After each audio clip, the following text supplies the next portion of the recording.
আমাদের নেগোসিয়েশন ছিল সিট নিয়ে কোনো নেগোসিয়েশন হয়নি। আমরা সিট দিয়েছি যে আমাদের উপযুক্ত ক্যান্ডিডেট এতগুলি, সেখানে আমরা সুন্দর নির্বাচন চাই। তারা বলেছিল যে আমরা নৌকা উঠাই দিলে সুন্দর নির্বাচন হবে, ঠিক আছে, কিন্তু তারা নৌকা উঠায়নি। তার চেয়ে বড় কথা, যখন আমাকে ঘিরে ফেললো, তখন আমি বললাম যে আর যেন কোনো অল্টারনেটিভ নাই, আমার রাজনীতি যখন শেষ, আমার দলকে বাঁচাতে হবে। দলকে বাঁচানোর কী উপায়? যে কোনোভাবেই মাঠে থাকতে হবে এবং মাঠে থেকে ভবিষ্যতে রাজনীতির জন্য আমার একটা প্ল্যাটফর্ম রাখতে হবে, যে কোনোভাবে পার্লামেন্টে থাকতে হবে, যে কোনো জায়গায় থাকতে হবে, যাতে জনগণের জন্য আমি কাজ করতে পারি। এটা ছিল আমার বিবেচনা। ভুল হলে হতে পারে। আমি জিজ্ঞাসা করবো যারা এইসব কথা বলেন তারা কি করতেন? সংবিধান পরিবর্তন করতে হবে। সংবিধান যেটা আছে সেটাকে পরিবর্তন করা যাবে যদি পঞ্চদশ সংশোধনীকে বাতিল করা হয়। পঞ্চদশ সংশোধনীতে এমন অনেক জিনিস আছে যেটা সংবিধানের 1/3 কোনো সময় পরিবর্তন করা যাবে না। এই কথাটি কোনো যুক্তিসঙ্গত কথা নয়। কাজেই এটার বিরুদ্ধে রিট হতে পারে, এবং এইটার বিরুদ্ধে রিট হলে একটা বড় টেকনিক্যাল মিস্টেক আছে এই সংবিধান সংশোধনে।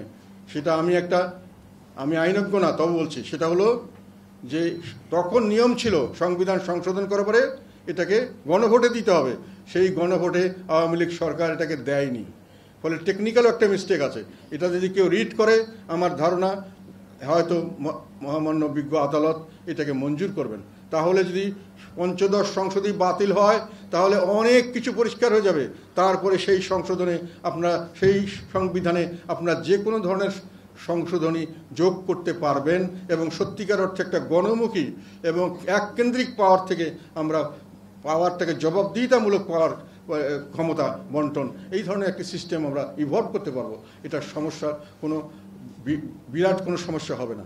এটি হলো আমাদের স্ট্যান্ড। সেই জন্যই আমরা সুষ্ঠু নির্বাচন চাই, তার জন্য পরিবেশ সৃষ্টি করতে হবে। সেই ধরনের পরিবেশের জন্য আমরা দেখতে চাই, এবং এই কথাটা এই জন্যই বলেছি আমি যে আমরা পরীক্ষা করে দেখতে চাই।